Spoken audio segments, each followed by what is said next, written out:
Hey, I just got back from lunch. Did you finish that report yet? Well, not exactly. Still working on it. I'm not finished just yet. I got a little sidetracked, but I will get them to you first thing this afternoon. It is first thing this afternoon.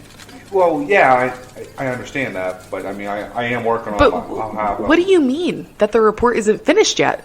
I'm still in the process of working on it. I've just been a little distracted. Distracted. Our meeting starts in an hour. I can have it. No. What were you doing? Were you listening to another hunting podcast again? I swear, I give the staff in this office the freedom to do whatever they want to do as long as they meet a deadline. That is the first bullet underneath your job description. Pays attention to detail and deadlines. And deadlines.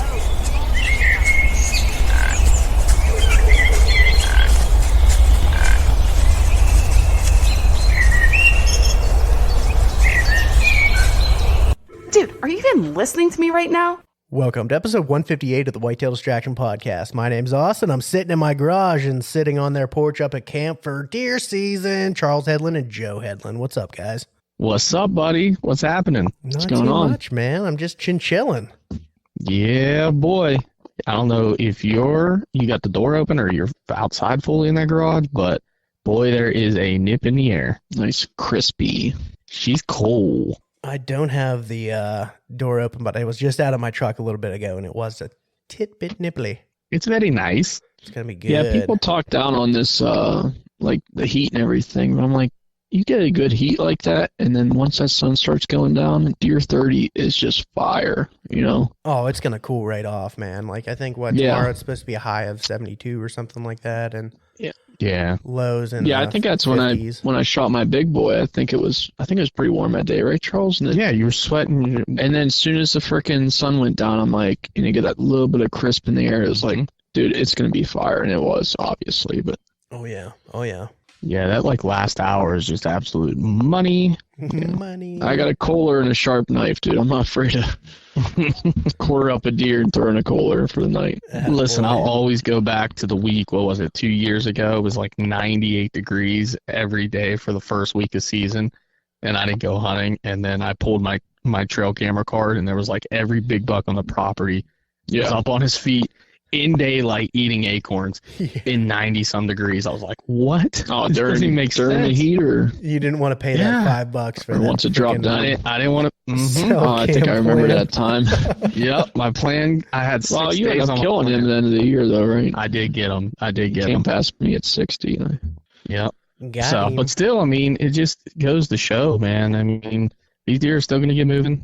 You know, they're still going to do what they got to do, even when it warms up. That's 73 is not 93, and even then, if they get used to it, they'll be fine. So, No, honestly, and it's actually pretty cool for this time of year, to be honest. I mean, I can think of so many openers that it was literally scorching and getting eaten alive by mosquitoes. So I have no complaints about it. I'm just happy it's not going to rain. Like, That I feel too. like every single opener, it usually rains. Yeah, we've had some wet ones. Yeah, that's a good point. I mean, the morning's going to be cold. I think it'll be down low 50s up here. So, it's gonna be gnarly. buddy. Hey, I got my scree gear. My man. Shit. Plug Look at that that in there. freaking Oh, plug, dude. shit. Let's take Yeah. care of business then. Good googly moogly. Joe's wearing scree gear. What's up, kid? Yeah. What's your go-to piece for tomorrow then, huh? You going to go with the hard Scrabble set? I don't know the names. Mid-season set, the one I bought you last year. I didn't buy it. You bought it. Yeah, the darker. Yeah. Yeah, buddy. Yep, that's what I'm wearing. You got your vest too. Yeah, I got that, and the vest actually does match. Yeah. So I'll have the vest underneath it, full suit. And then, as much as you don't want to hear this, I might have a cotton shirt underneath all of it. Oh my goodness. Sickens me. Sickens me.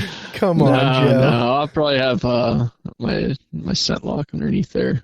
I don't know. We got at least Sam's on the porch. My base slayers. He'll be wearing the 150s tomorrow morning. I know that much, right, Sam? That's right. I have the under stuff, but it's at the Summit, right? Yeah, Is that that's like the fine. lighter? Yeah, that's the green. I don't like It's underneath. to match. I got to match, man. I got to match a little bit. I can't be going super light, super dark, just throwing it all together. The deer care. you know. Dear care. Do you care if you look good? Walks past like, what is that? Wait a Two second. camo patterns Is that out guy there? wearing the Summit and the Mountain Stell? What an idiot. What an idiot. I'm out of here, nerd, loser. I'm not letting that guy kill me.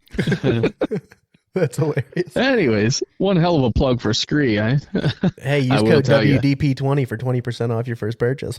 There you go. There you go. You know what else? I just bought some broadheads. I know I talked about it a little bit in the intro. Sam bought some broadheads as well. And you know we got them VIP combat vets.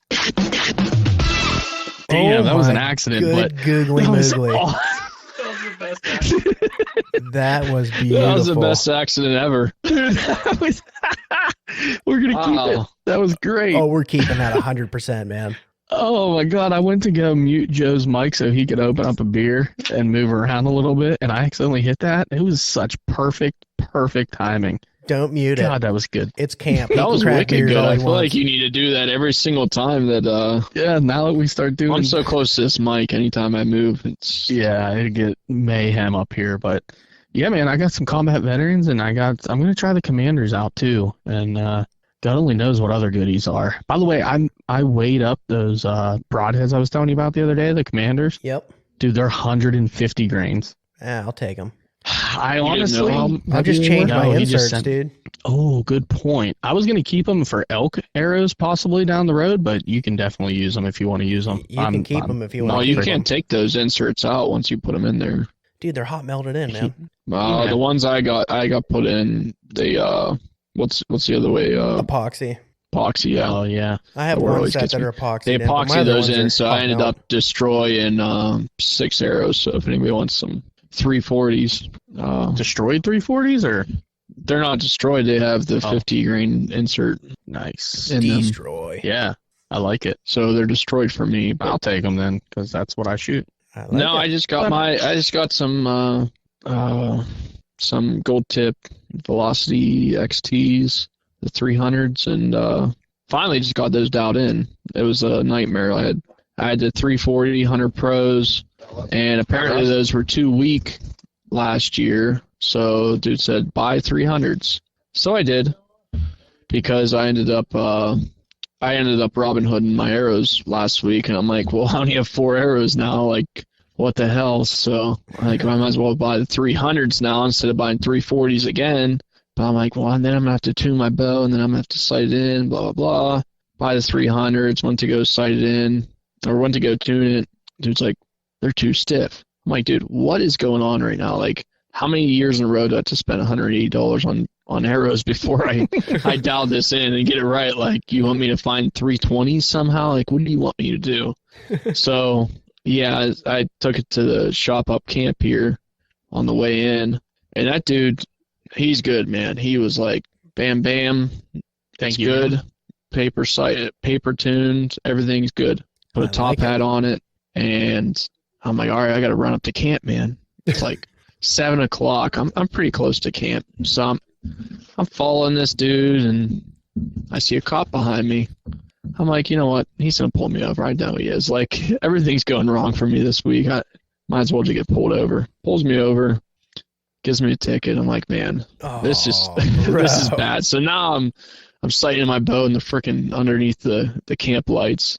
My dad's holding a flashlight, and I got her dialed in pretty tight. So we're A-okay, man. And honestly, it's sad to say this, but I got all my shit ready, like probably the earliest I ever have. Usually I'm like drinking, hanging out, and then it's like 11 o'clock. I'm like, oh, I gotta get all my shit together, you know?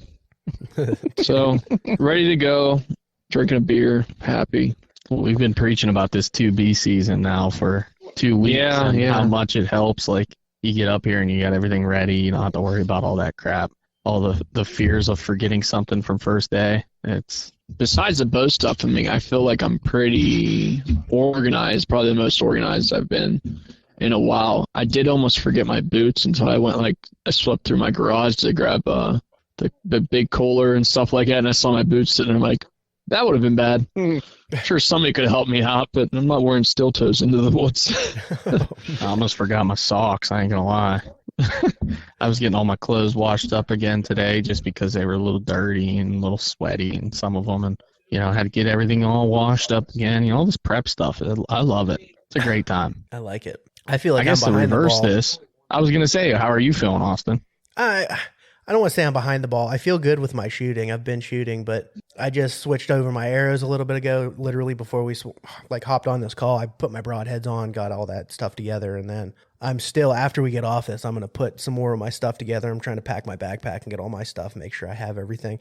For some reason, can't find my headlamp. I got a new headlamp as a backup, and then I found my old headlamp, so I had both of them, and now I can't find either one of them. So... Yeah. I'm in a bad place Headlamps with that. seem to disappear pretty easily. This tractor's I can't tell you how many headlamps I got for like fishing. I just kept buying them because I kept losing them. Oh, dude, it's the worst, man. That's because you're doing something in your house. Well, I'm an electrician, but I'm usually working in the dark. But doing something in the house, you're like, I need a headlamp, and then you put it somewhere and you lose it. It happens a lot. I have does. like 4 of them right now because of that. And yeah. Not only that, too, it's like you try to keep finding the one that you really like, and you're like, I'm going to buy another one and try it and see if it's the one I really like. Never find the same one. Right, and then you get like 6 different headlights and your headlamps, and you don't even know which one you like the best. I like mine so much, I bought the same one again. So I have 2 of the same headlamp. And I was so good because I kept one in my backpack, and I kept one in my truck.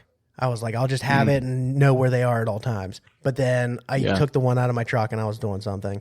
And then I needed a headlamp, so I went to my hunting bag and pulled it out, and now I don't know. I can't find him. I have a Coast brand one from Lowe's that my mom got me back in like Black Friday, whenever. And the thing won't hold a charge, man. It's a rechargeable battery, but apparently you can pull that thing out. And sorry, that was on my end. I gotta put that on focus. Anyways, apparently... you can pull it out and just put regular batteries in it. But I don't really want to do that. I mean, it's a rechargeable battery for a reason. It's supposed to freaking work. Well, sounds like you got one thing to do, my man. Yeah, I just put it on my desk, and I grabbed one of my other 3 and threw them in my bag. Yeah. That's what I did. And that's my most expensive, best one. It's like, what the hell? I feel like Take the it thing back, that... man. I will. I feel like the thing that kept me the most organized this year out of any other year was I got that scent crusher, scent log ozone closet this year, and wow, it's just so nice. Like, took everything out of my bag, put it all on the shelf. Very jealous with that. Washed some of my stuff, threw whatever I could in there, got all my bags in there, everything, and set that sucker for an hour, let her go, came back down, put everything back in my bag, organized, made sure I have everything in there. It was just so nice, man. It's so much better than having that the scent log bag, and you shove it all in there, and you're like, is it getting around to everything? Is it not? That thing, you can hang all your coats and everything up top, all your pants on the bottom. Just do not put elastic in there. Yeah, honestly, I have a pair of the base layer bottoms, and I put them on the one time up camp, and this is before I knew this. I put them on, and I'm like, what the hell's going on? It was like a 500-pound man's been wearing them around for Dude, like I lost a week a ton of straight. weight. Dude, they were just sagging off my body, like just melting off of me. I'm like, between those and like the bino, the old bino I harnesses. noticed The bino harness. I I noticed that, but I just didn't really put 2 and 2 together with Me neither, for the longest the whole time. pants thing. I mean, I put underwear in there and whatever. I never had a problem, but yeah, that elastic just you do it religiously it enough, eats it. it's gonna eat it up. Yeah, that's what it was. Because last year I was doing a lot of running around, and I'd just turn it on while I'm like heading to a spot, and then I'd jump out, get changed in the parking lot, whatever. Yeah. But the bags are legit. But that closet, man, that's another level. Like I could literally just wash all my shit, throw it in there, Gotta give me one of those. let her go, man. I've been wanting one for years. I've been trying to make one. I've heard of people making them. I Yeah. just can't find. Like, I want to find one of those just plastic like covers that I thought they made that go over like a clothing rack. Joe Marcello, he said his brother made one. I might have to do that. He used like PVC and stuff, but I don't think you really would have to put plastic on the inside. Well, like you think about it, as long as you like zip off the front or just get it in a closet that's like somewhat secure. You don't, They sell those closets. if a and little they're bit not very like comes expensive. out, Like the stand-up closet things. Yeah, Yeah. I just need a cover for one. Yeah, the one I those are have. cheap. What are you I'm talking like just like everyday, actual, like stand-up closet like we had in mom and dad's basement. Mhm. That's what I was thinking, grabbing one of them, stealing them, and then trying to find some kind of plastic cover to put over it. I don't even think you'd That- need oh, to, yeah, man. It would kind of hold it in there. And even if it didn't, it's still going to contain it enough that your clothes are going to get all that ozone. That's what I'm saying. If you could throw the thing in your truck and it would do decent, I think you could throw it in a regular closet and it'd probably be all right. Probably, yeah. You'd Yeah, think. that's a good point. I mean, you just get one of them door stoppers, those old things you used to put on the door. For Foam? the ones that slide in and out so the breeze doesn't get in and out of your house. Yeah, man. One of those, that'd be perfect. Joe's going to be jealous. Check out my ozone closet. Yeah, I might make a full closet at I my thought house about doing it person. before, but I just never fully great committed. idea. But yeah, I think it is legit though. Plus, I got the racks on the sides, and I like yeah, I can't say enough I about guess it, I'm man. just I afraid wanted of- that for years. And Yeah.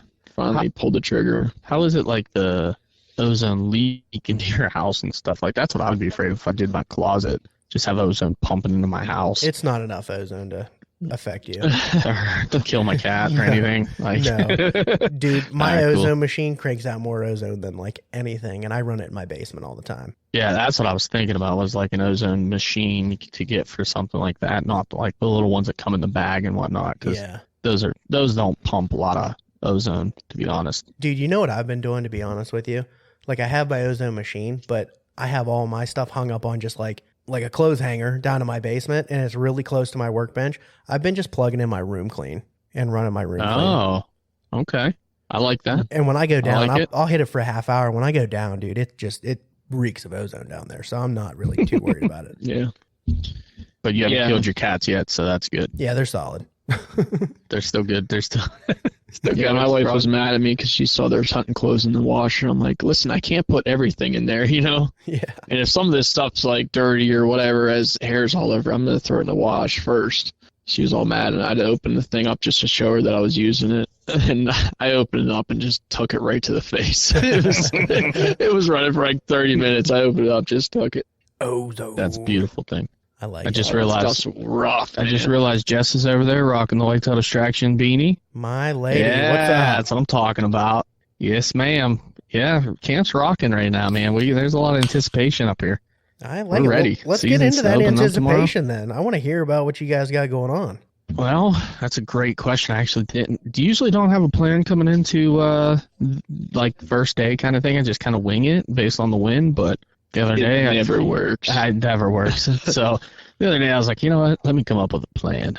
I sat down, started thinking about some places I usually go up here, and I think I got a really good spot. And this is all based on whether or not acorns are actually dropping here, which I will never know. But last year, I think it was, or the year before, or both years, I've been sneaking in on foot into one of the slashes up here, one of the old cuts. And there's like a trail that goes all the way back in. There's like an oblong meadow in the middle of this slash. And it looks beautiful for bedding. I mean, it's probably 20 yards wide by, 60 yards long. Nice. In the middle of this slash. It's just gorgeous. You know, weeds through it, some browse, whatnot, and there's usually beds and stuff around the edges. So if you continue through the slash, there's a ton of acorns and oak trees and everything else that you would need. So I'm hoping with the wind blowing from the oak trees to me, I can sneak in there this year, get set up, and try to finally catch these deer coming from the acorns back to their bed in the morning in that slash. The only thing is I wonder if I'm too deep into the middle of that slash, and a lot of these deer are just bedding on the edge because it's first day and they haven't really seen any pressure. But that's my plan for the morning. It's possible, but regardless, if there's oaks, they're going to be feeding on. Yeah, and there's a couple oaks inside the slash that are usually dropping, and I feel like those got to be so freaking good. Like they're right on these old logging road trails that run through them, and there's like one big ass oak tree dropping acorns there. I like that. Mm-hmm. It sounds good, man. It sounds like a really good plan. I'd be excited if I were you. Yeah, I had a doe last year, like 10 yards behind me, and had she not come in from that one direction, the only spot I couldn't shoot, but she just picked me pretty quick when she got to 10 steps. Oh, man. Because she was, I think when she finally busted me, she was about 5 to 10 yards away. I mean, she was going to run me over. That's crazy. So, yeah, I mean, I could have got it done last year. It's tough. Off the ground it's tough. There's not really like a ground blind or anything in there. I'm just sitting in there. Are you Oh, going you're not going up a tree, Mhm. man. There are no trees. I have a Oh, ghillie jeez. suit. I'm not wearing a ghillie suit. Dude, wear the ghillie. I would. You have it with you? Yeah, have it with me. I don't know. I might wear the You ghillie. never know when you got a ghillie. Dude, ghillie. like it's perfect for ghillie because I'm on the edge. Dude, Like ghillie it always. up, man. Just don't put it on till you get in there because you're like drag a bunch of shit, and then when you put the legs on, pull the legs up I'm not a wearing little bit. legs. So I it's just, not. I'm saying pull the legs up when you're sitting there, just so it's not like dragging I just around. need the and top. shit. I just need the top. Yeah, I yeah, usually okay. just wear the top, man. Yeah, because I'll be sitting flat. I wear the legs, but yeah, and it gets a little bit weird. No, I mean, I don't know if I ever mentioned this on the podcast, but last year I was running the ghillie, and I was like directly in this doe bedding spot, which I didn't know that does bedded there until I literally walked a half circle around it, probably 4 yards away from this thing, and I went to go, I'm like, oh, that looks nice, I'll get it in there. As soon as I started trying to get in there, doe busted out of it. She's like, you can't see me. Jumped out of there. So I'm like, surprised all that right, Joe was also whatever. wearing a ghillie suit. I'm like, whatever. I jump in there, and then I had this buck come through, little buck, and he got about, I had deer passing me like 10 yards away, never even looking at me. But this dude, he comes past 7 yards. He looks at me, and he had me, you know? So he's doing the head nod, comes around to about 4 or 5 yards away, and it's just me and like the brush and shit in between us. And he's literally like licking his nose. You hear him like kind of clearing out his nose a little bit, trying to smell me, stomping his hoof, doing the whole thing, totally trying to punk me down. Finally, after like 5 minutes of this, he walked around, went back on the 7-yard trail, just walked right past me, never even looked at me again. I thought Like, for it sure you were going to passed. say that you killed him with a spear. No, I'm saying it Pulled out my passed, pocket knife. It passed all the tests, man. Like the ghillie suit is legit, and that was kind of like I had a bad backdrop and everything, so it normally I'm sure wouldn't go down that way. Plus, I'm sitting in like probably his chick's bedding area, like. Yeah. I gotta be honest, man. Anytime I've worn that ghillie suit, they pretty much look through you, man. You blend in so well. It's just it's Dude, not even. they're like ridiculous. it's man. crazy, man. Well, I mean, I don't know. Maybe I'll dress up in a pile of corn tomorrow.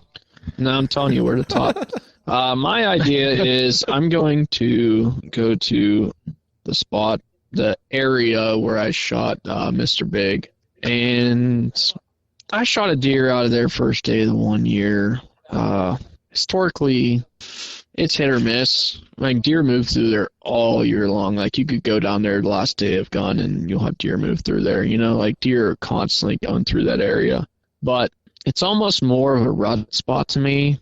But I do have a hang-on stand up there with some sticks. So As long as it doesn't fall over again. yeah, I mean, Okay. yeah, the one last year, the one I was originally in fell over, and last year was just a mess. Which once we're done with this podcast, I'm gonna drive down that road to make sure there's no trees down, because last year we drove down in the morning, there's a tree down the middle of the road.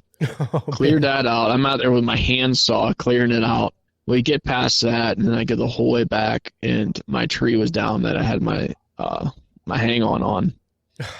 And well, the good thing was I was actually bringing sticks to put up, like legit, like lock on sticks. So I moved it real quick, and I think I ended up seeing like a deer pass through somewhere. But either way, I'm gonna go there, and then evening I'm gonna go to a spot where historically is it is fire, especially like first day usually. It's an apple orchard, and it's amazing, man. Like I tripled up 3 times out of that tree on does, and Tripled up or doubled up? doubled up 3 times. Sorry, Oh, did I say yeah. triple? You said tripled up 3 times. I'm like, that's a lot of deer, yeah, dude. no, I doubled up 3 times in that tree. So I'll probably go there in the evening. Last year was crazy. I doubled up last year, and I probably had like 9 to 11 deer run through there. So pretty legit. Plus apples are crazy this year. So you know. We've been talking about apples for how long? Oh, I know. I mean, every tree but my own. How can you Yeah. not talk I got a about few. them, I think man? I got They're 6 on bananas. mine. Oh, my neighbor's trees. They're pretty crazy. Every- My parents' trees, but every tree mine but the are one. all yearling trees, you know, year or 2 old. So I got some, but not a lot. Dude, I drove down Highland yesterday, coming home from work, and there's a pear tree like on one of the sidewalks, Mm. and literally the entire sidewalk was covered in pears. Yeah. Unreal. Yeah, we come up to camp, our pear tree up here, there's pears all over the ground. Yeah, crazy. Apparently man. just bee city. all over them. That's usually how that gets with the pears, though. That's crazy, man. Mm-hmm. Yeah, pears are supposed to be good, but, our apple tree, we have apple trees and pears up here. All the apples are gone. All the pears are still sitting there. So you tell me what a deer prefers. Well, there you go. I mean, there's your Perfect testament. test. Yeah. I don't know. I mean, I don't know the truth to it, and I don't even know if my dad knows the truth to it, but he always said that they like pears better. I've heard I think that. until tonight. Look it up. I don't know. Until tonight, he's like, wow, I don't know. I mean, look at all the until pears. tonight, and I'm like, I've been telling people lies. Thanks a lot. I thought you did some research on this. Typical. Apparently not. Typical. Typical. Oh my My buddy, he goes to work the one day, and I don't know what we got on this subject for, but he goes, yeah, my grandpa said that raccoons, they can't breathe underwater. Like they just die like immediately. I'm like, dude, obviously they can't breathe underwater. I'm just saying, like, he was saying that they couldn't hold their breath. They just take on water and just die.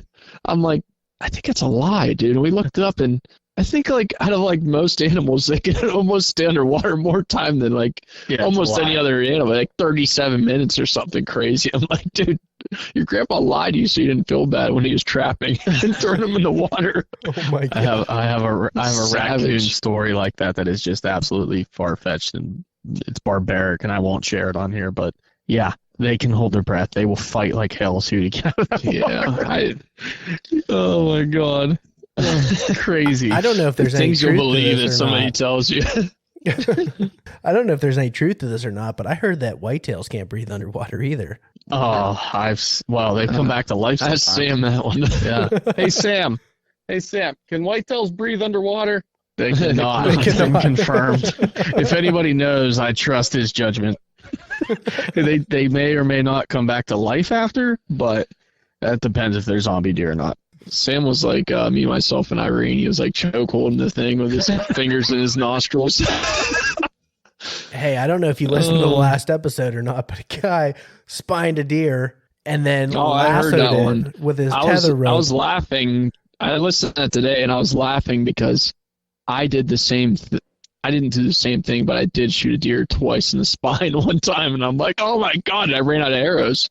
Oh, I was dude. like 14. It was like my second deer or something. Didn't you pick up one of the arrows you missed? Yeah, I did. Reloaded and shot Oh them? yeah. Yeah, I didn't know anything about meeping deer when I was 14. Like I said, it was my second Meeping deer. You mean archery, just stopping archery deer? deer. Meeping them. And Yeah. I went to go shoot, and it stepped down into the creek as soon as I went to shoot, and I spined it. And it's flopping around the creek, and I slammed it again in the spine. And then one of those deflected off a limb. I'm like, I call my dad on the radio. Hey, I'm out of arrows. He's like, either go to the truck or go get one of the ones you just shot.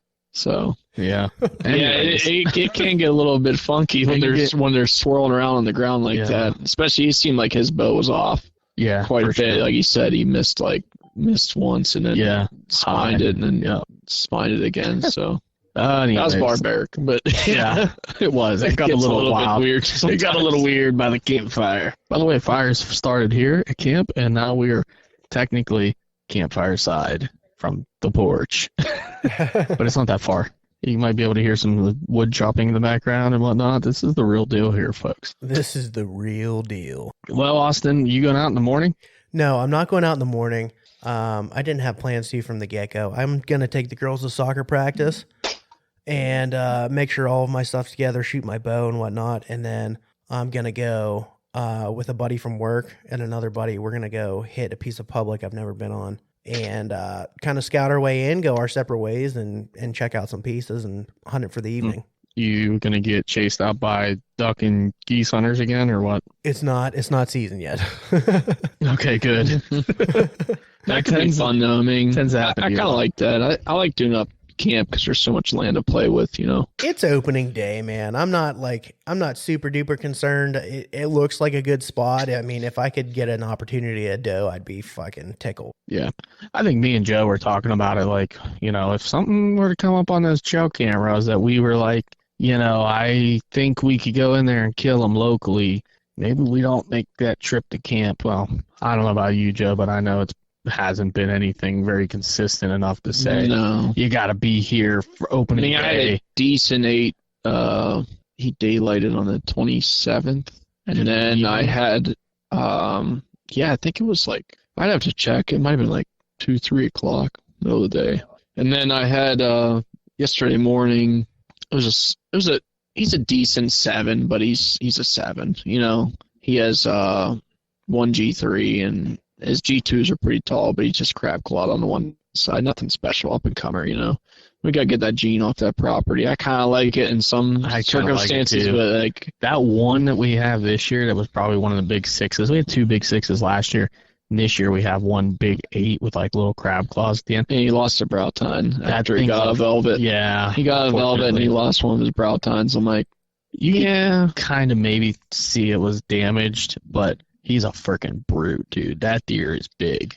yeah, That's he's crazy. definitely a brute, but it's like that gene, like, I think my first wall hanger had that gene, and he just had these little teeny G3s, man. It was like he had 11-inch freaking G2s, you know, like he was just a big, thick monster, but his G3s just weren't going anywhere past 3 inches, you know. But he was just thick. He was just a really cool big buck. I was thinking about Joe the other day, like that property. It was so weird because back in the day, it was like you had 2 types of bucks. They're real wide and like short tines, which we still kind of see today. Yeah. And a couple like Wide Willie last year, and I see a lot like Wide Willie. He's a lot like that 2017 buck I got. yeah, like real wide, short, Real wide. He tines.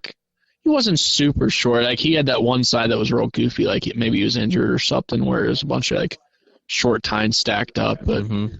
And then you got I like think he 2 still tines. scored like what 136, He's still a good buck.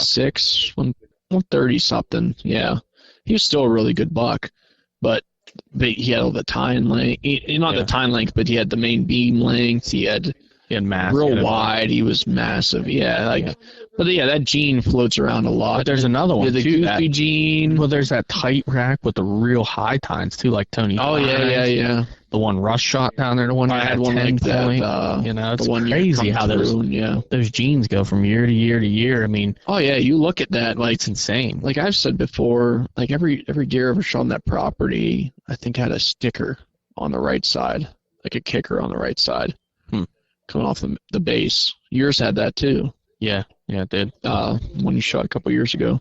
It's cool, man. Yeah, it's a good property. It's just It just goes back to say, like, where we started with this whole thing was like, if any of those shooter bucks was on camera religiously, like, and we had a game plan, we could go kill them early, we would. But you know, there's something to be said about the camp atmosphere and being up here and camaraderie, everything Opening else. day.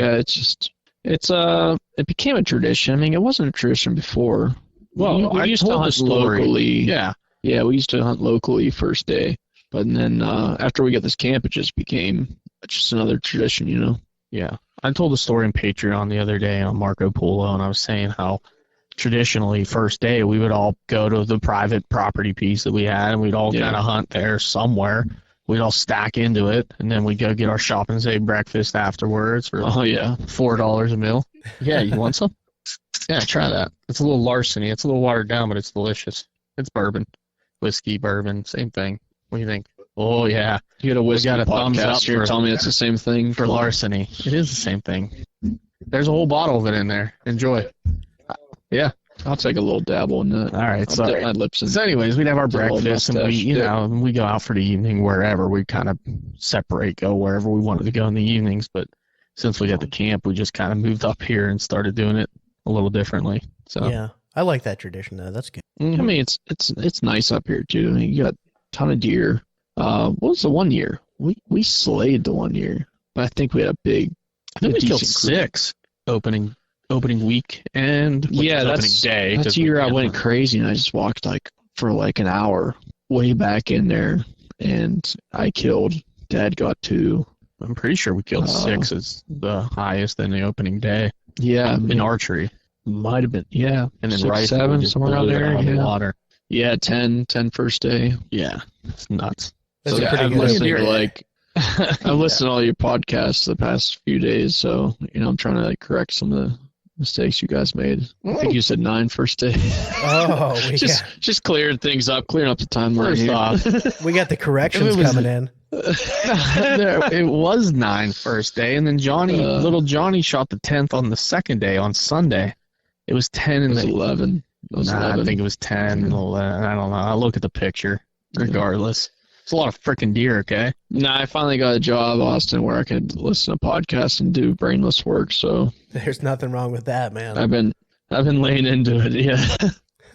I like it, man. I like it. We got to get you back on here a little bit more, man. You were consistent for a while. Yeah, I think I did 5 in a row or something, and then had a baby and went on hiatus. Yeah, everyone's asking where'd Joe, the deer slayer, go. Yeah. Our resident deer slayer. No one's Are you really asking that? No one's actually asking. Nobody asked that? Maybe a couple people. Joe, we've had 18 people ask where you. Yeah. Is that the number now? 18? It could have been 17. It could have been 17. It could have been 0.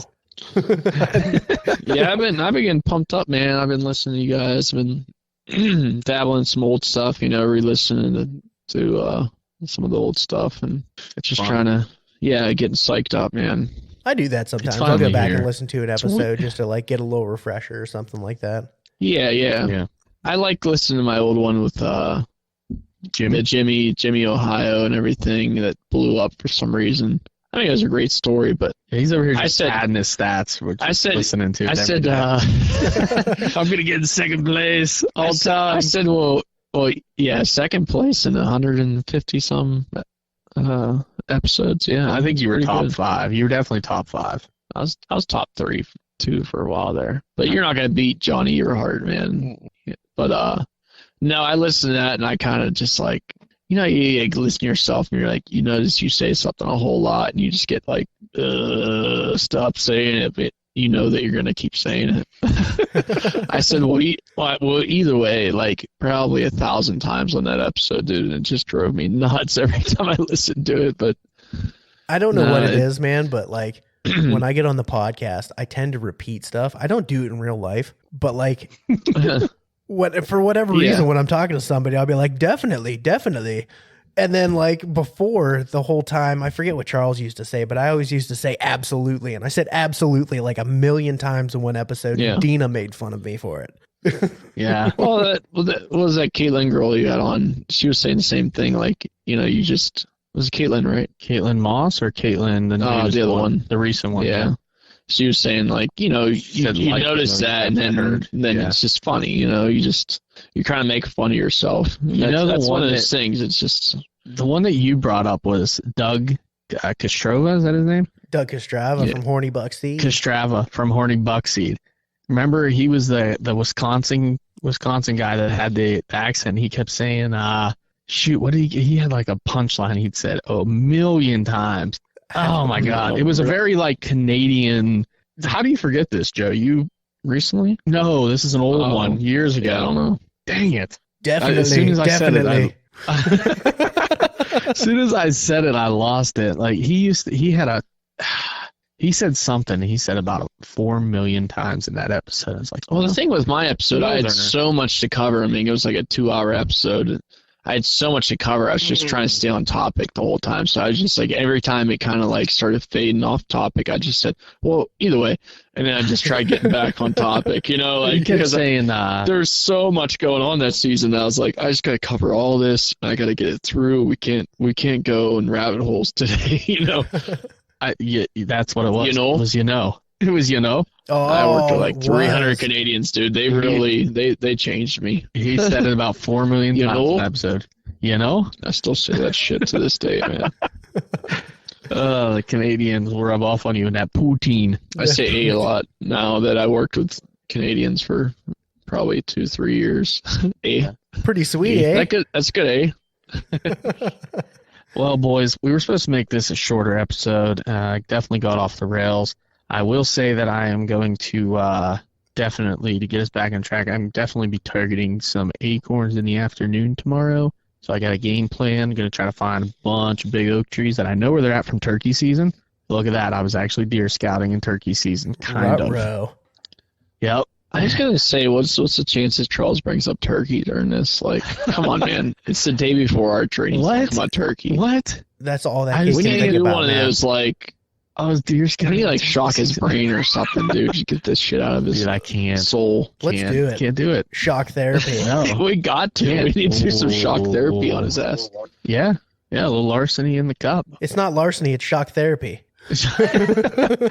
I saw so many deer on the way up here today, by the way. Like, we were driving up here in that last hour and a half, 2 hours of daylight, and man, there were deer everywhere. I mean, everywhere. That's So, gotta make you feel good. I almost dusted a few, and I'm like thinking, do I have tags for that area? Mate, dude, the funniest shit, I was driving down the highway the other day, and I'm going decently fast, as you can see. I mean, I got a speeding ticket on the way here, but there's this little buck on the side of 376, and for some reason, like, he picked me out of, like, all the cars going down 376. He looked at me, we made eye contact, and he freaked out, and he tried turning real hard and running away from the highway. And he fell over, dude. It was the most unathletic shit I've ever seen. He fell over on his side, and his feet were going like he's running. like a dog in his sleep. Yeah, like he fell over so hard, like it must have been real soft right there. He fell over on his side, and his feet started going until he's like started getting up, and then he just took off. Like, oh, I got us on track. I was cracking up, You man. just took us right back down off track. Immediately, you guys did that to us. Dude, all I can I'm think when telling Joe you. was saying that is that freaking TikTok sound. I'm fast as fuck, boy. Like, Yeah. Oh, that's great. hardcore, Yeah. parkour.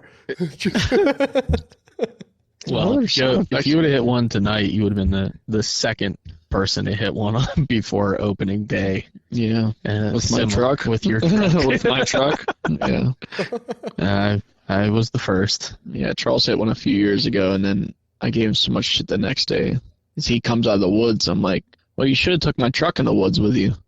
You might have got a deer. I could have taken that deer too. I smoked her right in the head. I mean, she was clean. I didn't want to get arrested though. You just got For called insurance get purposes, we're going to stop there. I think you can get a salvage tag for that stuff, can't you?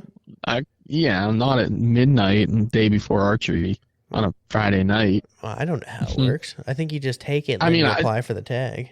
I don't think so. I don't know. I think you have to get the salvage tag first. I've never picked up a deer that's been hit. I'm going to do some I've never- research and find out. Yeah, that would be good to know for that kind of, scenario where the thing with me was I didn't want to have a dead deer in the back of my truck the day before archery season driving around. You know what I mean? Just zip those back straps out. And That leave looks her- pretty bad. Leave her for the rest of the world. It looks horrible. Yeah.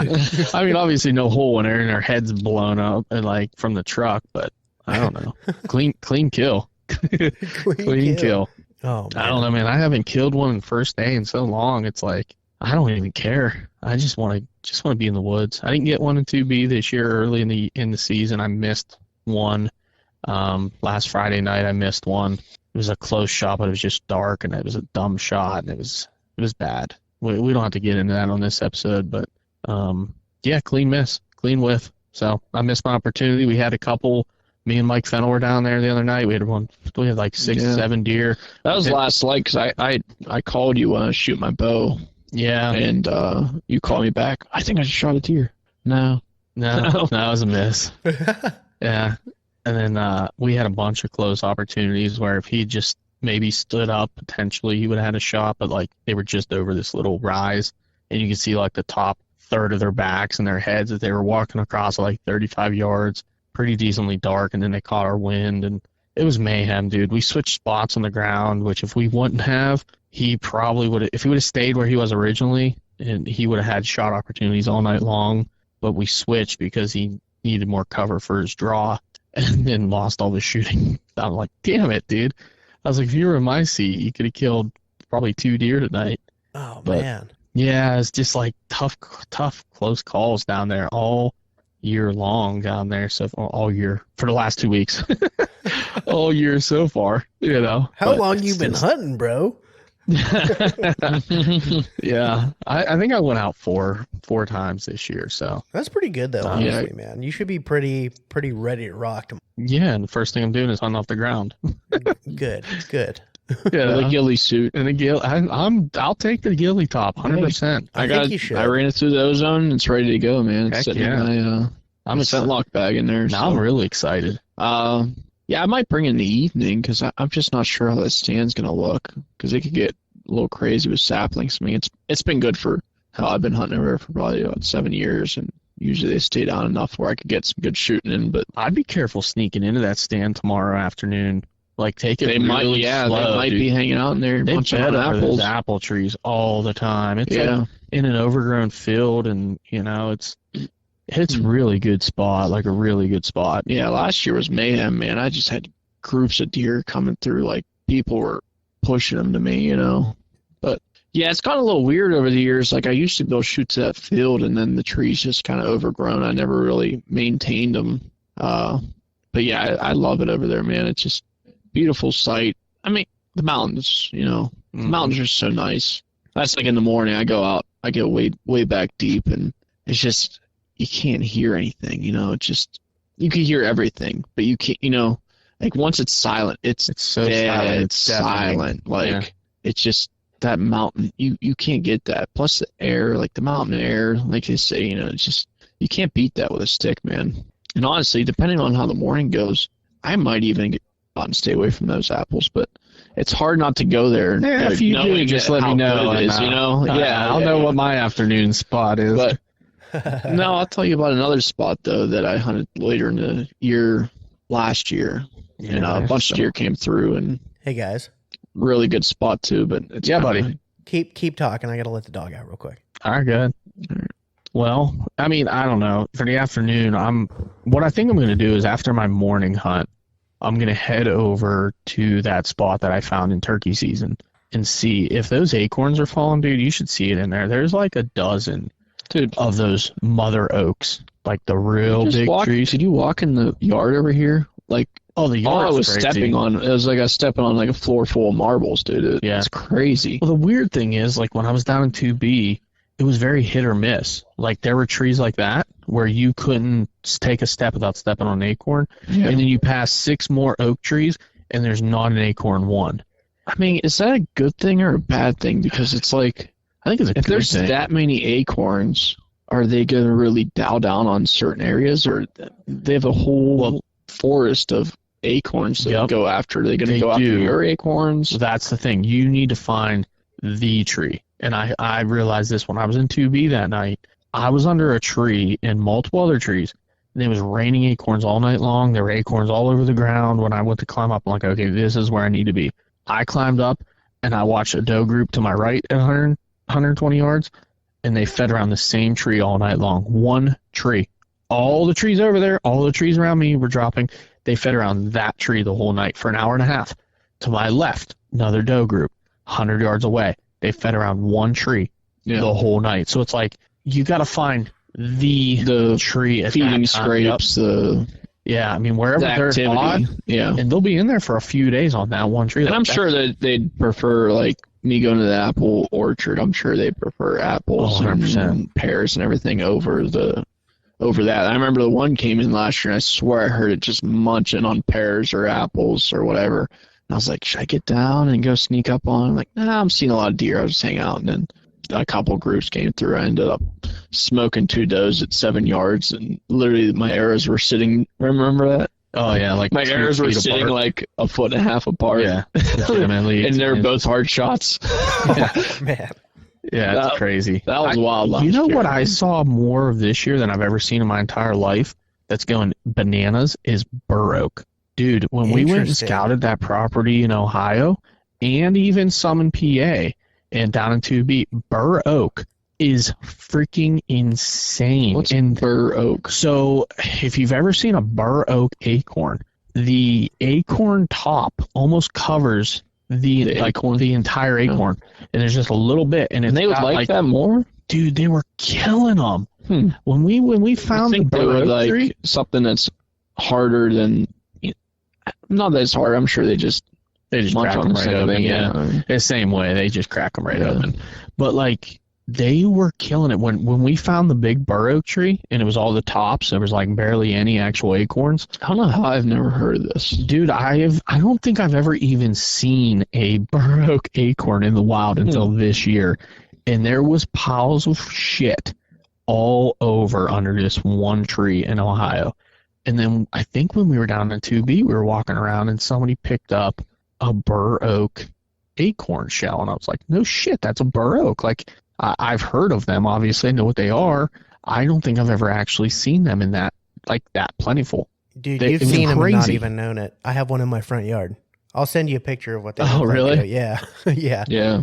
Yeah, actually, it drops I know, wicked early. I know pin oaks, I know red oaks, white oaks. I never heard of a bur oak. Yeah. Oh, dude, Yeah, there's all bur oaks kinds are of insane, freaking oaks, dude. man. Yeah, Yeah. like there's the water oak up at our Mercer property that it's like a swamp oak. And that one year, remember, they have the real big acorns, and they're super juicy and like real soft. I don't know if you've ever seen them.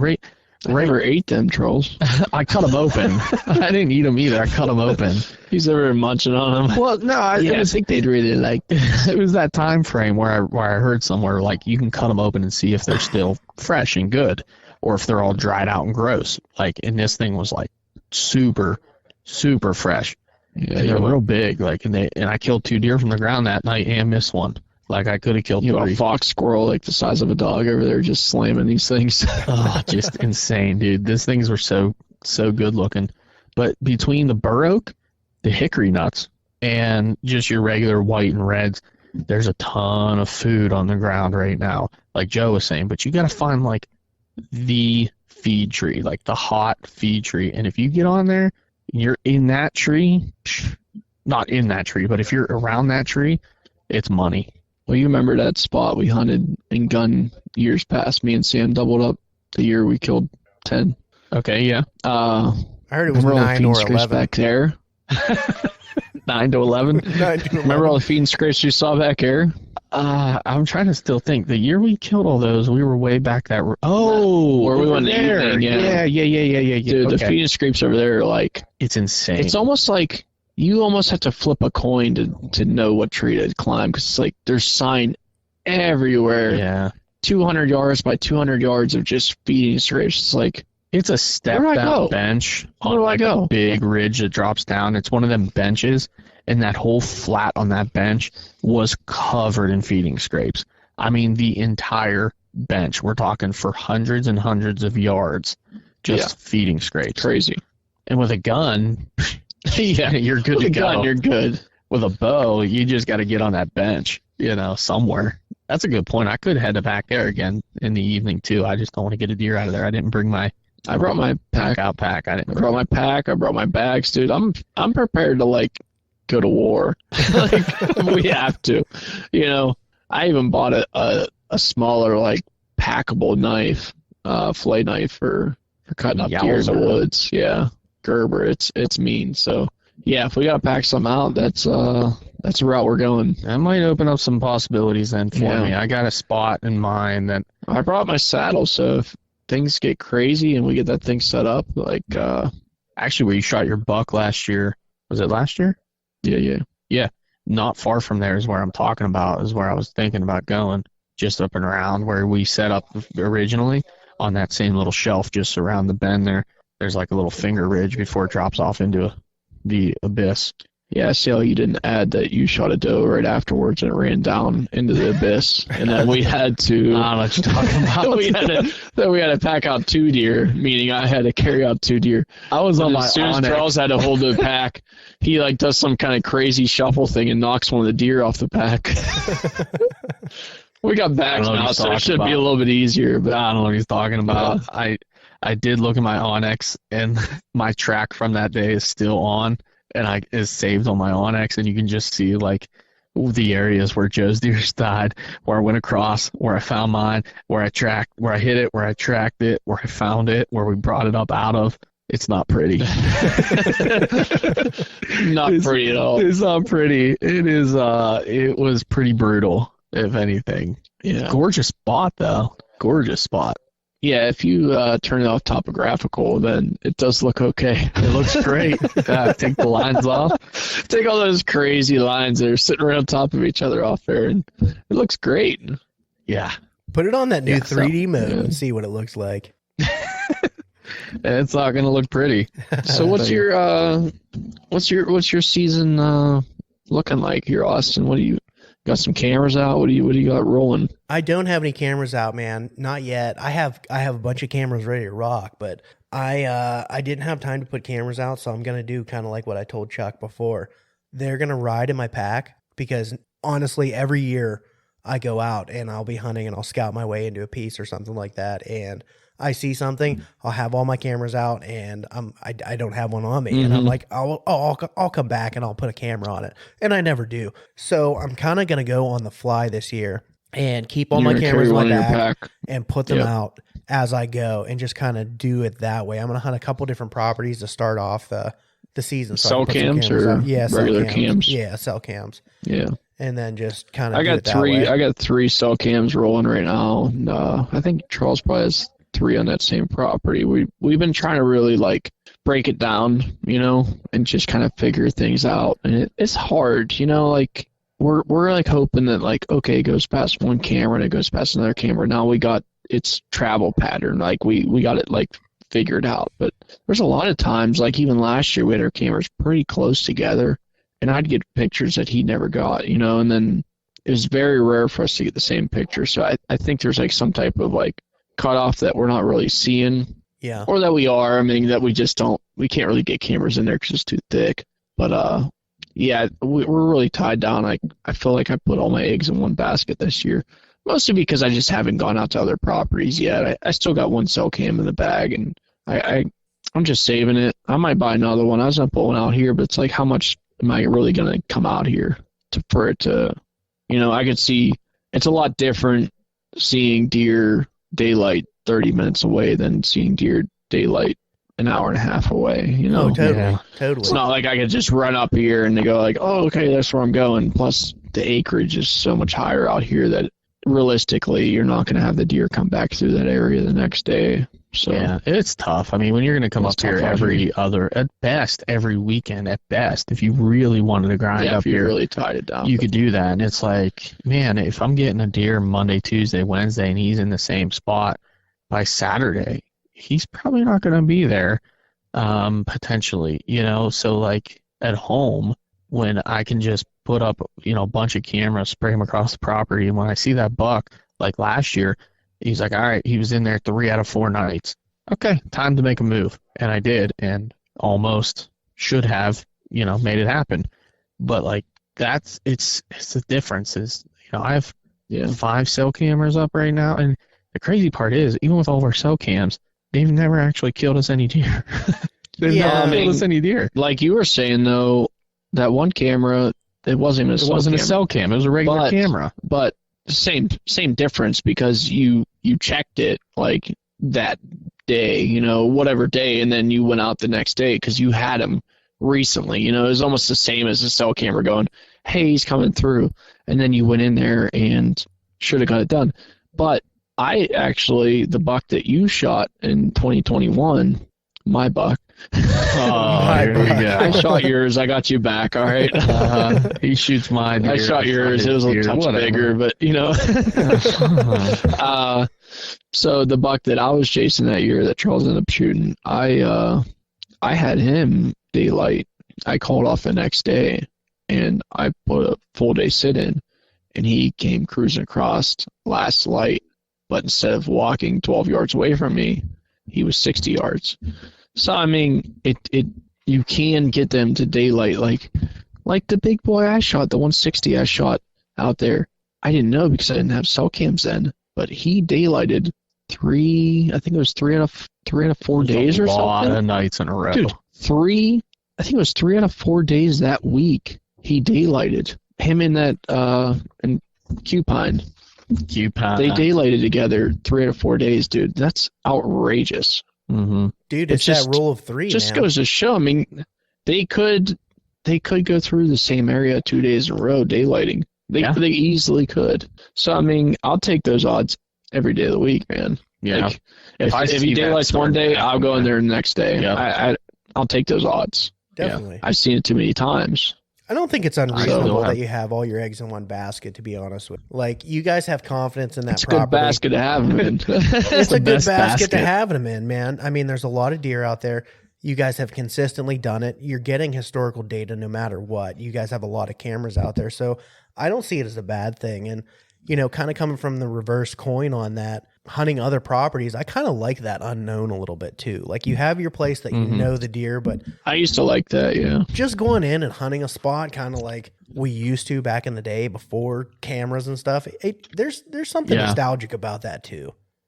There is, and I kind of miss that a little bit because, honestly, having saw cams, you don't hunt stands as much because you're like, oh, well, they're not going through there. They might be. Yeah. They might be walking on the other side of the 30, camera. 40 yards away. That's They not could be the way walking on I the other treat side of that camera. It's like 100%. sometimes the way it is now, I got my camera pressed up against corn, and they could sneak through the other way and like walk underneath my stand. They could sneak through the back. They could. But if they're going in front of the corn, they're going in front of me. So, I mean, it's more tied down now than it was when the years they have beans where it's like, okay, they could be 40 yards into the field and they could walk past me at 20, you know, Definitely. and my camera's never touching them. So it's a little bit different now with corn because it's just pressed up against, you know, corn's probably 13, 14 yards away from my stand. So it's kind of tied down to that point now this year that I could use that a little bit more as a, okay, well, they're not coming through there. Okay, I'm going to stay off that until the rut. And then who knows, you know? Yeah. Yeah. And then once they cut the corn, all bets are off anyways. But, you know, I don't know. I still have a lot of work to do. Like, I just looked the other day, I have 6 regular cameras. Dude, I have probably in my room 8 to 10 regular cameras just sitting there. Like, and I probably have it's a couple more depressing in the garage. It's depressing because like you don't want to use them anymore because honestly, I it's still have such a 2 good cell thing to cams. have because especially like the spot I kill my big buck, it's you don't want to go up there and fuck shit up. You know, you just don't want to get in there. And especially walking the whole way up there, how much damage are you doing every time you check your camera? So the cell cams are so nice. But yeah, those close spots or like even those spots that, okay, I'm walking into this stand, I could just pull that card real quick, switch out with another card, or put it back when I come back through, check it while I'm up my stand. It is a nice thing to have regular camera, especially price-wise, you know. I mean, I like to put them out and just use them for data. I won't check them Just all year bake 'em, long. Yeah, just let them Nothing bake wrong all with year that, dude. long. You know, in different spots, like, you know, because you have your properties, you know your properties, you know your good spots, your not so good spots, you would think, but like you hunt your good spots. You're limited on how many times you can hunt. You hunt your good spots. Or there's all these other places you're always wondering. Like this year, Joe, we've been wondering about this spot on the edge of the cornfield for how long. We put a cell camera up there, and boom, we got freaking deer there all the time now. Which one's that? The one right at the edge of the field that is up Scrape corner? Scrape corner. Yeah. It's like you That always spot's been like yeah in the back of my mind since I've been right. And last year For how long, dude? we Like- threw a regular camera up there. I got all kinds of pictures. Like behind it, I put up a regular camera. Oh, you're right, way past it, yeah. Yeah, and then this year we put up a cell cam in a better area, and there's freaking deer all over it. Oh yeah, it's like every single year this one corner of the field just scraped to hell every year. So it's one of those spots. It's kind of hard because now the trees over the years, the trees are starting to grow up a little bit more over there. So it's more realistic to actually get in a tree. Yeah. Before it was like there's nothing, you know. Like You hunt I on the actually ground, hunted a maybe. little bit further down past there where Charles set up his camera on the ground because the year or earlier that year, the year before or something, I saw a nice buck come down when I was hunting the ground over there on that corner, and he was beelining right to me, and then he kind of faded off to some does. But it's hard to hit some spots like that. That's why I bought the ghillie suit. But yeah, getting a Celicam in there and just seeing the data, like we had that one buck daylight over there how many times, and he kind of just like he fell off a little bit. We're seeing him. Think here and about there, it. but Like how many times in the past you'd walk down the edge of that field and see scrapes and I go, that's nighttime activity. That's nighttime activity, which they it mostly was are. that plus, like I said, just getting in there. You know, it's hard. you look up and you see a bunch of like little ass trees.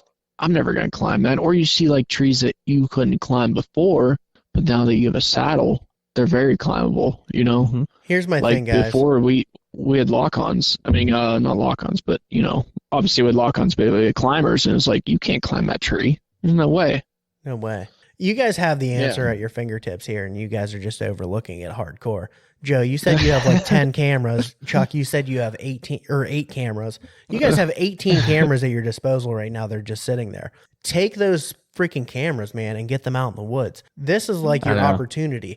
Even if you don't hunt those spots, get that freaking data, man, because those are 18 spots that you could possibly hunt that you're not. Yep.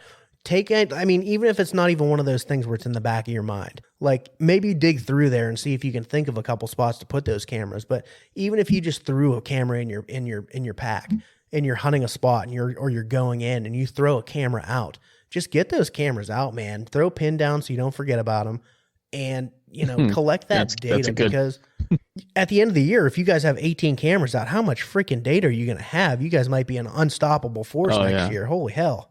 Yeah, I mean, since we kind of like teamed up, what do you call that?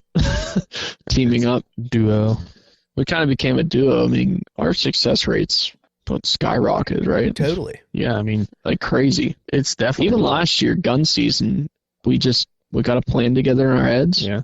Went out, I got it done, and it was a very respectable buck. Like, but we just put our heads together, you know? Same with now. Like, I'm constantly sending him pictures. He's constantly sending me pictures. Mm-hmm. So we got 6 cameras that we're sharing, and we're collecting off each other, like trying to figure it out. You know, two minds are better than one, right? Keep doing that, man. We got a couple but other I'm just sick of spending money on batteries, man. Oh, like, it's the worst. Well, you got to think, too. You don't have to put lithiums in those ones. Just put out regular batteries on those and get them out. I mean, even if they're only live for, archery season, who cares? You're still getting that data. I just had such bad camera luck, man. With these stealth cams sometimes, man. Like, hey, don't you talk about my stealth cams. He likes the cell cam ones. They're the cheap phenomenal. ones, I had no problem with them. They took pictures when they had to. Good quality or bad quality, I don't care. You gave me a good idea of what's going through there. But every time I spent like $80 on one of those stinking things, dude, I'd buy the $30, $40 ones, and they do great. I'd buy an $80 one, and they just take 1,500 pictures and just ruin my life. But anyways, yeah. but either way, either way. Yeah, we're definitely going to do that. I mean, we did that last year. It was basically mid-season. We started throwing not mid, but early season. During the season, we started going in there and just throwing cameras up everywhere. And that's, I mean, honestly, that's it could also be a good thing with other hunters too, you know? Yeah. They see like 8 cameras, they walk through and they're like, screw this place, I'm out of here. And really, it's just me and Charles. I walked across 20 cameras today. This place is loaded with people. I'm out here. It's just us. I mean, honestly, last year I think it was just me and you. Yeah, and that's a very good thing because you gotta keep it that way. Usually, you get like 8 random dudes walking through, and it's during the rut. You let per usual. It's private, but 10 people up there. You let people hunt there, or people sneak in there, and it could be very public. Yeah. Well, we've been rambling for a little over an hour now, and I'm sure we're getting up there on time, Austin. But, I mean, we all got to get to bed and get up, and a couple of us are going hunting in the morning. You know, it's open day. It's exciting. Can't wait for it. Austin, are you there? You might have left. Do we finally lose Austin? Austin? Back. Oh, he's coming back. I figured you guys would just keep talking for a second. I'll be right back. All right. So, anyways, it's opening day tomorrow. I mean, I know I'm excited about it. It's the nice part about it is, like, and we've been talking a lot about cameras and yada yada. Like, finally, we can start putting this all together. Look at this. And actually, like, chasing these deer now, finally. Look at that beast. 10 o'clock. 7. Beast. He's beast. Holy shit. We've seen him before, right? On the camera we were talking about, yeah, we were literally talking about it. My phone vibrated. I pick it up, and that's got to be that 8-point that was in front of your camera the other day with like that daylighter. Yeah, dude, look at the neck on that dude. Deer this big make his antlers look small. Like I said to Charles, like I'm unimpressed. Like we have some good bucks on camera, but last year, like we had we had a whole fortress of just like bucks, like probably 7, 8 good bucks on camera in this property. And this year it's like we're trying to tie together even repeat guests, and it's just can't really see it. Maybe one of them I could say, hey, that's Wide Willie, but we had some like just monster deer last year. Not monster, but like really good deer, to where this year we're looking forward to just grown up monsters, like 4.5-year-old just beast. And I'm not really seeing it yet. I'm sure the rut can change a lot of that. The pictures are so deceiving. And they can. Deer look especially because all their bodies look so big. It's still so early, though, man. Once October hits and you start getting towards that end of September or end of October, and those deer start showing up, it's going to be gnarly. Yeah, that's funny. We were just talking about that, and a night, really nice. Probably one of the hit listers just showed up on that same scrape corner camera. Just popped up on it. Yeah, right now. So, yeah. Just now as we're recording. So I don't have enough service to see the other one. I just got another one from the apple tree. We're gonna have to load some Wi-Fi from my other phone and get those pictures downloaded. So are you guys driving home tonight kick or what? ourselves? No, not for a 10 o'clock deer. Yeah, probably not. But I'm sure when we're driving home Sunday, we'll start popping off all these pictures of deer walking past our stands. But that's just how it is. I mean, that's the evil that comes with cell cams, right? Mm-hmm. But I was telling Joe too that last year, like we set up our cameras late. All these cell cams, we started getting all these bucks and stuff late. Like there's deer I'm sure that we had last year that probably just aren't even on the property yet. Or what I was telling them is the one side of the property we've been really wanting to get some cameras on. Yeah. We have no cameras on. That's where all the acorns are, so that's probably where all the deer are. And yeah, we're kind of lopsided right now, actually, with all of our cameras. We're lopsided to one side of the property. That's just, Dude, I was just talking about this historically good with my buddy at work. I mean, that's kind of the reason why he wanted to go check out a new piece and hunt for first day. He's like, I don't have any bucks on camera right now. I'm like, man, you never do. Like, once you hit that, like, middle to end of October, those deer start showing up. Like, don't go in there and blow out your good spots right now. Like, let's go check out this piece and hunt it and do whatever. But, a lot of these deer, and I just heard it on a podcast, last week, I think. Guys were talking about how they're getting tired of running their cameras in the summer because, the deer that they're actually shooting aren't showing up until November or the end of October. And they're like, we're just going to hold off and save the battery life and do this. And I was like, that actually kind of makes sense. In a way, yeah. In a way, I can see it. Like it goes back to what we said earlier. You just don't know. Are they on the property? They're just on a different side of the property, maybe. But like if you have small properties, and they're not there, they're not there. They're not there. Think about how many guys too, though, that have deer that are, in velvet and then they disappear. They're only in their summer range, and then you can't even hunt that deer anyway. It disappears. Yep. Yeah, I mean the good point of that. There's deer that you would get. We used to get all the time. And it was like, oh, look at these deer, and they're in velvet. They're so nice. And it's like, you never even get to hunt those deer because they just freaking disappear. But this year, it seems like a lot of our velvet deer have stuck around. Oh, yeah. They all hung out from the start. And a lot of those I was a little upset with just because, like, we saw them, like, early velvet, and we're like, man, he's going to be a slammer. And then they just didn't really, like, explode as much. And that's a little upsetting because we actually put the feed out and everything, like we've never really done. But I do love seeing those guys that they'll send you pictures like early season. They're like, look at all these slammers. And then it's sad. It is sad. It's sad to say. I'm not going to laugh about it. But they send you all these slammers. And then like it gets closer to season. Like, yeah, those bucks just disappeared. Mm-hmm. Like, yeah, that's kind of what they do. Yeah. Sometimes. That's what can happen. If you don't have the sustainability on your property to keep them all year round with all the different food sources happening. I mean, they could slide back through during rut or whatever else, but it could be, it's a little scary, man. Imagine seeing that and having a monster come through and then time comes to start hunting him and he just disappears. Like that could be bad. Lose sleepover stuff. A lot of it. Yeah. Rub it in, guys. Not everybody has a property that deer stick around on. Yeah, we'll rub it in. Must be nice. I don't know. It must be nice. Like a two-man horn. Toot, toot. It's definitely different. It's definitely different. It's all about I mean, you could do the same thing on public land. You could do the same thing up here if you really wanted to. There's enough land. You know, these deer aren't leaving this public land. They're not going somewhere else. You know what I mean? You just got to find them. True. Just got to find them. So we all have the property per se. It's just a lot tougher. Yeah, I would agree. Yeah, it's hard up here with all this acreage. So it's just trying to get a deer in front of you, man. Like, it's really, like, every deer up here is pretty much a trophy. Just because it's like getting a deer, especially archery, get a deer with an archery range out here with all this acreage, man. It's hard to really dial down on certain areas. And it took us years when we first moved up to this camp to really dial down on areas, especially gun, once things kind of get kicked around a bit. But yeah, it could be tough up here, man. These big woods, they're not easy. Yep. I would agree. Not easy at all. I would agree.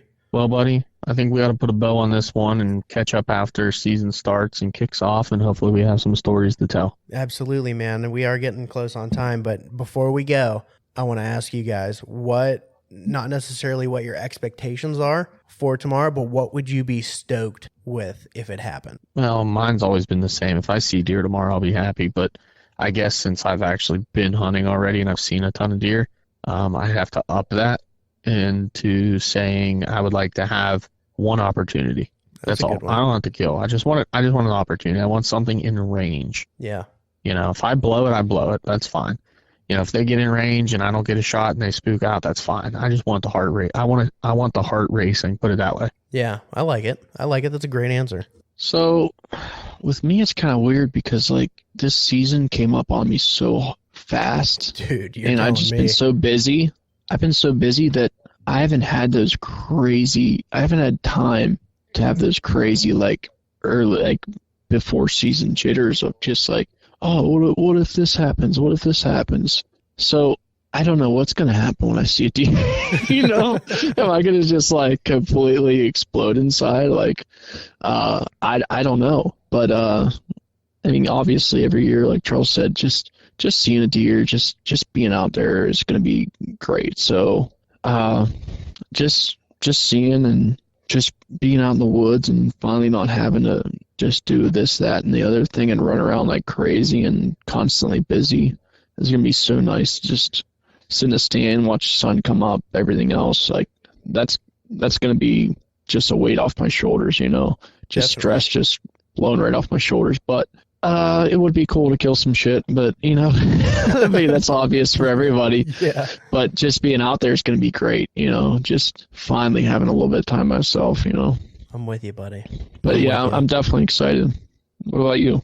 Man, I don't want to mimic you guys, but I'm gonna go with like going into a new piece tomorrow and just kind of scouting my way in. If I got into a good spot and, you know, saw the sign that I want to find, if I saw some deer doing that, being on a property that I've never been on before, I'd be happy.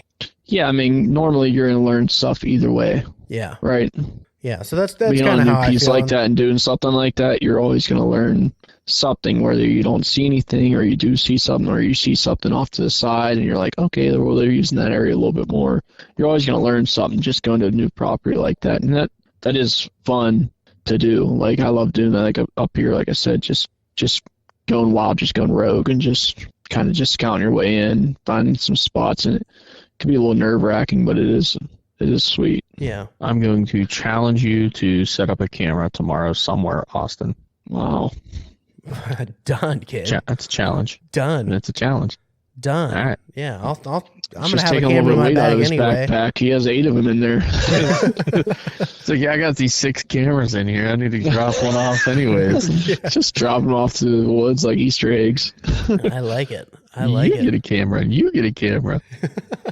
Now, if I don't see the sign I'm looking for, I'm not throwing a damn camera out just to throw one out. But I've been so mad, and like Charles was saying in the episode, you said you were going to do that. And like, I've been so mad when I carry those around, and I just like, it's still in my bag. Like I said I was going to put it over here or somewhere, and now it's still in my stinking bag, and just carrying around this extra weight for 2 weeks. Just, It happens. I know where Chuck's coming from, but I just don't see it happening, man, because it's inevitable. Every year when I'm out, I see a spot, and I'm like, man, I wish I had a camera in my, and I never do. And like, I literally say it every year to myself. I'm like, oh, I'm 100% coming back and throwing a camera on that because it's too good not to. And then I don't even freaking remember the spots that I was in. So it's kind of like, I never do it. So you didn't lose a camera? Yeah, I didn't lose a camera. Up. I'm going to try and do it right and put like a pin and be like, I'll set a reminder on my phone and stuff like that. So like, go pick this camera up or whatever. But yeah, I don't know. So what you could do is you could put in a pin for a trail camera pin and just color coordinate it a certain color. That's probably what I do. I'll make it like purple. Like I color. Yeah. That way I know. Like for one, it stands out on the map, right? So you're looking around and you go, what the hell is that purple thing? You start zooming in, you're like, oh, that's the spot I wanted to put a camera up. I got to get a camera out there. So it's like a constant reminder that off-colored pin's out there until you get out there, and then you can change it to green or, whatever. Like this year, my color is going to be green. I'm going to use a lot of my fresh stuff, and this year's stuff is going to be green for my pins. But then, if I find someone else's camera or someone else's stand, I'm putting that in black, so I know like that's somebody else's. Yeah. It just, I don't know. It's just something I've always done. Not to jump into this rabbit hole, but I'm going to. But don't you love like every year when you open up your Onyx, you're like, holy shit, I did a lot of research. Like you see all these pins, you're like, sweet, I got a head start here, I think honestly, this year I'm like, oh my god, what did I do last couple of years? Because I finally actually bought Onyx. So it's like I got all this information in my hand. Just forgot all about it. I like that. I think the fun part about like this property I'm going to, I've looked at it before on Onyx, so I have spots on there that like I've looked at it the past couple of days because I knew I was going to do this, but I had pins on there that I want to go check out anyway. So I'm kind of getting like a little bit of a head start, but I'm going to throw a little pro tip on the end of this. I don't know if you guys can do this with your phones because you guys have iPhones, but I'm going to do it with mine. Pro tip, I'm going to, if I set a camera out this year, I'm going to share the pin with myself in a scheduled text for like January. So I get that scheduled text in January. It's like, hey, go pull this camera. Here's the pin exactly where it is, and go and pull it. That's cool. You know what I'm saying? You could do that. I could just set a reminder in my calendar and do the same thing, I guess. Yeah. I could say, hey Siri. Hey Siri. Oh, nope, never mind. Shut up. Or whatever you have. Don't say that too loud. She's talking to me now. Or whatever you have. Yeah, but the scheduled text thing, I think like with the actual pin of where that camera is just like, yeah, go get this camera right now. You know what I mean? Mm-hmm. Yeah, so that's probably cool. what I'm going to do. I like that. I don't know. I like it a lot. But I would definitely say color coordinate your pins. That way when you're going in after 3 years of data, you're like looking at everything and you're like, dude, what the hell? It's so overwhelming, and then you start to zoom in, you're like, wait, what was this purple one from last year? And it's like, oh, there was a buck there last year. Like, that's fresh. That's not a 2018 pin that I have dozens of in an area. I don't even know what they are. I need to go and delete them all because freaking Onyx wiped all my pins. But regardless, yeah, man, I mean, that's how I picked my spots. I'll be perfectly honest with you. That's how I picked my spots this weekend. I was on there looking at old pins and old data, and it made up my mind. So I mean, there's a reason they were there the first time, so why not? Yeah, I would agree. When you got one that's labeled Big Buck Corridor from 2020, go check it out. Go check that out again. That's awesome. It's done me some good, man. Keep that fresh in your brain. All right, buddy. Well, put this thing to bed, would you? All right, buddies. Well, guys, anybody out there that's going out in the morning or tomorrow or this opening weekend, good luck. Good luck to both of you gentlemen. I hope you guys meet your expectations. Sir. It's going to be a good day regardless because we're going to be in a tree. Charles is going to be on the ground, but, it's going to be fun. I'll be on the tree in the evening. There you go. We're going to be in a tree tomorrow, and it's opening day, and we got a couple months ahead of us. That's just going to be exciting. So I'm a big fan. Heck yeah. Heck yeah. Best of luck to everyone out there. Yeah, hopefully everybody has a safe season. Yep. Wear your safety harness. Successful season. Yep. Yeah. All right, boys. Until next week. The distraction is real. Distraction's real.